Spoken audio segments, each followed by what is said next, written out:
Well, this was an implementation summit, really. So 2025 in The Hague set the condition, and this was the implementation of those decisions. And I think from the communique and from the mood music, it was a tremendously successful NATO summit.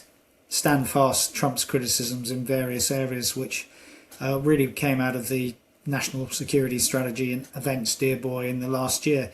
And the successes really, I think, can be seen in the NATO communique. So firstly, there was a fear that Trump may disconnect America completely from Europe. Europe is slightly on its own, of course, in the sense that from 2027 it would continue to stand up and have both a European strand to NATO and with the Canadians contributing to that.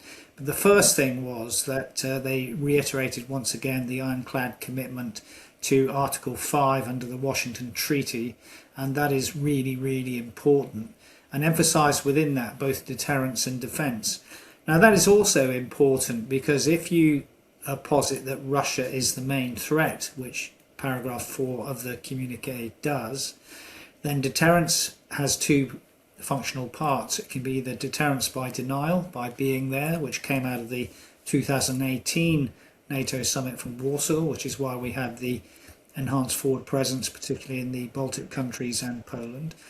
Or it can be deterrence by punishment, and some of the long-range missiles which they mentioned will be developed play into that punishment should Russia cross a line. So very successful in terms of reiteration of Article 5.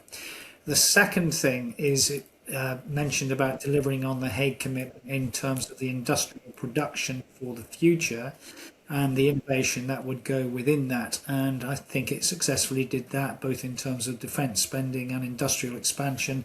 It mentioned about 139 billion euros being given for the future. Thirdly, it did reiterate this Europe and Canada taking more responsibility.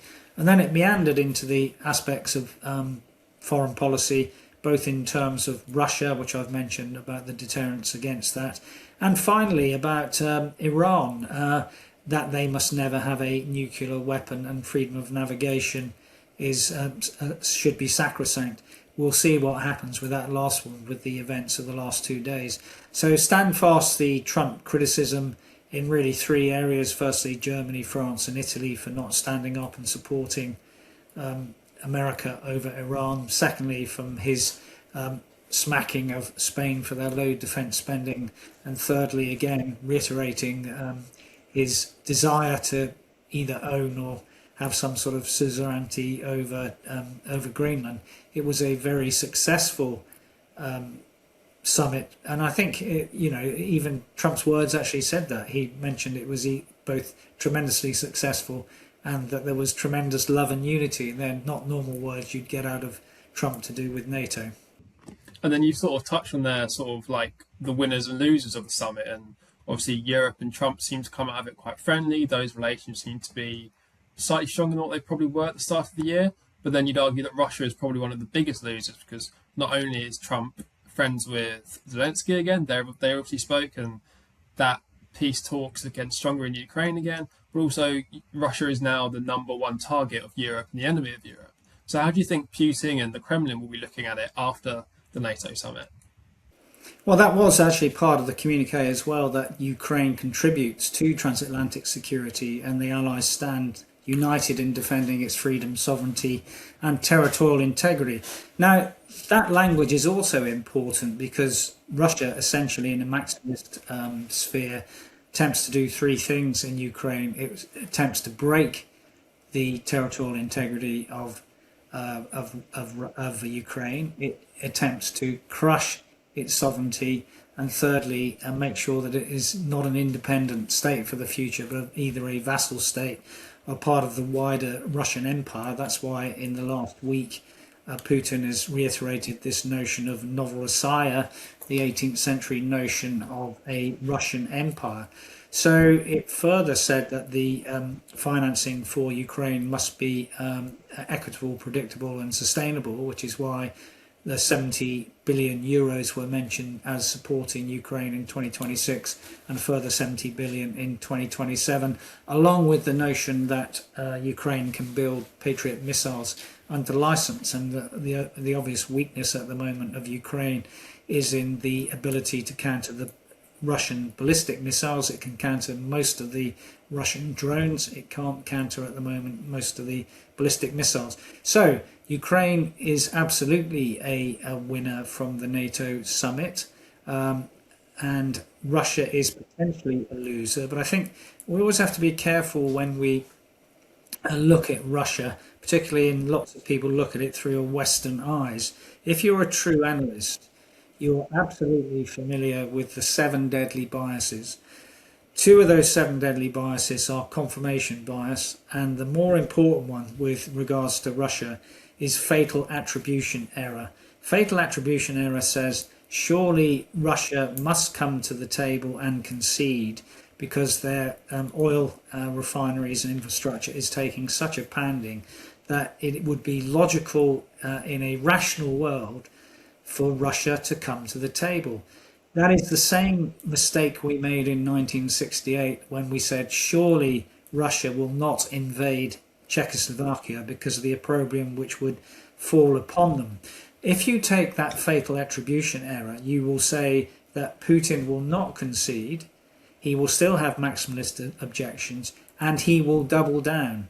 And Trump mentioned that Zelensky had escalated in terms of the deep battle being extended, but Russia can still escalate too. That is why the indicators we'll be looking for about Russian escalation are really to do with mobilization in the future. Now, there are a number of indicators that you might look at for that. Firstly, will they close the borders? There was some talk last week that some of the border crossings with Finland were closed. Should they do the same thing in the Stan countries to the south? That would be an indicator. Secondly, you would look for more digital control by Putin. That is, would they adopt the Iranian model of absolutely restricting the internet so that the successes of Ukraine can't be as widespread as they appear to be when you've got some limited or some access to the internet. And thirdly, it's not the case that Russia has a lack of soldiers. It has a lack of cheap soldiers. Contract soldiers are very, very expensive at the moment. And of course, mobilized soldiers are not. That is not to say that mobilizing would necessarily give Putin a capability, because a capability in the round is the sum of training, equipment, personnel, intelligence doctrine, and logistics. And if your logistics are being shredded, which they are both in the close and deep battle by the Ukrainians, pure numerical numbers doesn't give you necessarily a war fighting capability. And then you would then come back to what Sir Richard Moore, the former head of MI6, said a couple of years ago, that in the digital authoritarian society which Russia is at the moment, that a tight grip is not the same as a stable grip. And in that we mean that one of the one, two or three pillars could undermine Putin in the future. That is, his army could potentially march off the battlefield or refuse to fight in the way that they did in the First World War, which led to partly the Russian Revolution. Secondly, there could be this elite defection of those around him. Or thirdly, the fact that the war is coming home to the population means that they also could say, what is this special military operation turned into? And in that sense as well, Putin may be conditioning the Russian people for that eventuality. Last week was the first time that he mentioned the word war rather than special military operation, and particularly in terms of some of the strikes, particularly on Vladimir, said that this could only be enabled by America and the European powers, and we are at war with NATO. If that is a message that you could sell to your population, then that is something that they might still get behind, that notion. Of course, from a Western perspective, and one of the other 7 deadly biases is framing bias, we would say that we are supporting the sovereignty and territorial integrity of Ukraine, we are not attacking Russia. And then how important was the summit to sort of show Europe's unity with America and also on its own? Because obviously Europe has, or the NATO has pledged to send to put more money into it. You mentioned earlier on that Europe and Canada are going to become a stronger force together, alone without the US's help, which is something that obviously with Trump's rhetoric has been quite important. Of without the US, how strong is NATO against an ally like Russia? So how key was it that Europe did seem to stand up for itself at the summit and did seem to be invested in itself and its own security? I think it's very important. I mean, Europe has shown itself to now be confident. At the same time, it does value the transatlantic bond. It does want to keep that, and did actually mention the unity and solidarity both within the European arm of NATO, along with Canada, and they want to maintain that bond. Now, of course, there are movements within America which don't see that as important. And again, I would go back to the American National Security Strategy of December 2025, where they mentioned that really Europe is a distant third in their strategic outlook at the moment. The first one, of course, is what they called the New World, which essentially is the sort of Monroe Doctrine in the Americas writ large. And there are still those Western hemispherists in America who are predominant at the moment, and that's why we've had so much in the last year, both in terms of Canada being the 51st state, the Greenland issue, Venezuela, Cuba. So that is number one strategic priority for America, followed by the Indo-Pacific. And it is that, with Europe a distant third, which has really given the kick up the backside to Europe and Canada to stand on its own 2 feet. And in a sense, Trump has done us a favour by elevating that because we were sort of on the coattails of America. But let's be clear.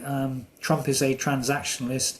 He doesn't do anything for free. That's the way he approaches it. He's sort of vandalised in lots of ways the international system and the way we look at the world. And that was evident at Davos, where both, for example, Carney and Merz were saying that the world as we know it no longer exists anymore in terms of the rule-based international framework. I think that's largely true. You know, it's might is right, and that's really what Trump has shown in the last year.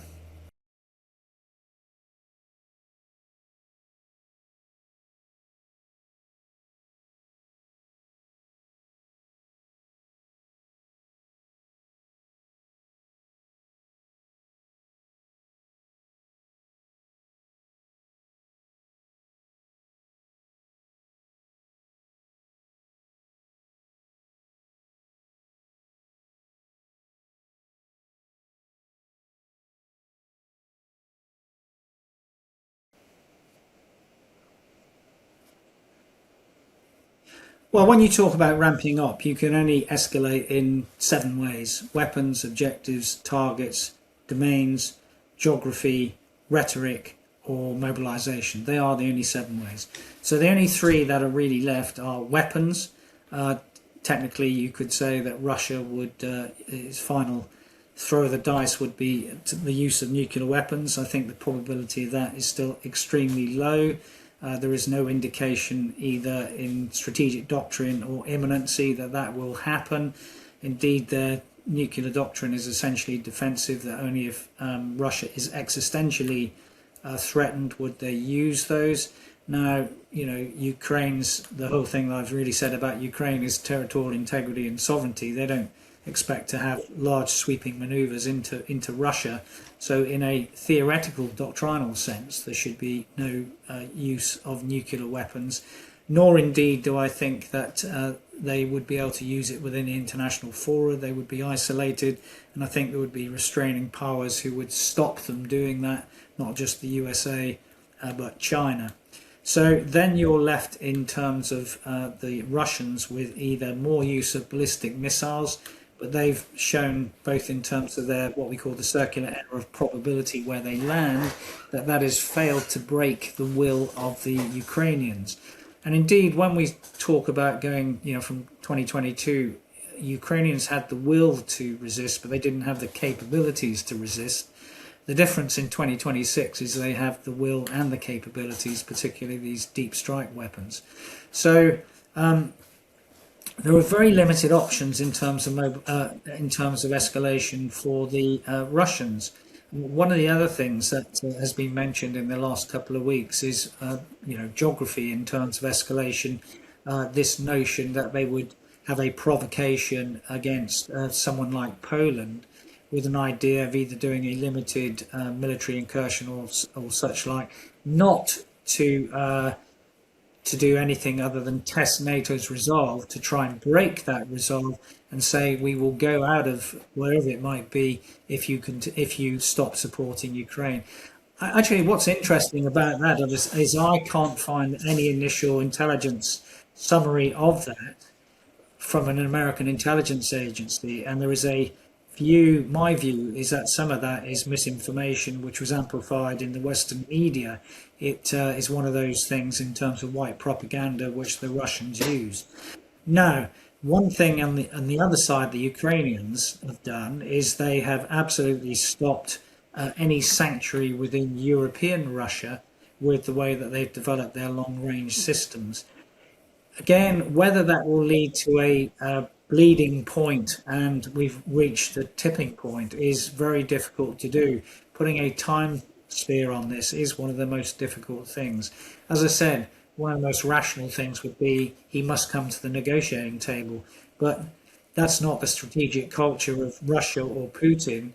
I still think that he wants to have major concessions from Zelensky, not the other way around. And partly that plays into why wars don't end.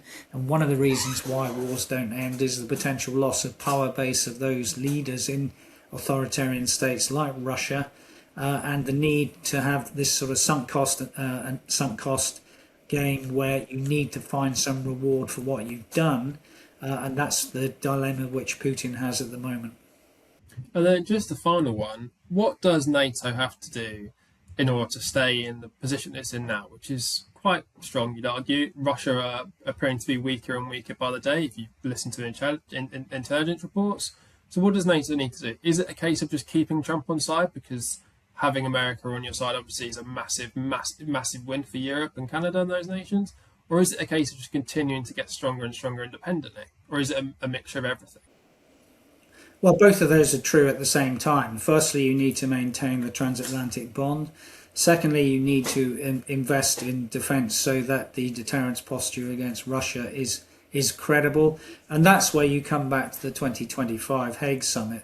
And that's where the notions of spending enough money come into play. So the Hague Summit was the one that set the target of 3% by 2030 and 3.5% by 2035. The 5% figure, which people often mention, is to do with the other aspects of NATO funding, or contributing aspects to NATO funding. For example, that would bring in, from a UK perspective, the single intelligence account with MI5, MI6, GCHQ. So if we show the will, and what's always been the case in Europe is Europe has always been a slumbering giant really on its own if it needs to be, but slumbering giants need to have the will if you're going to grow to your full potential.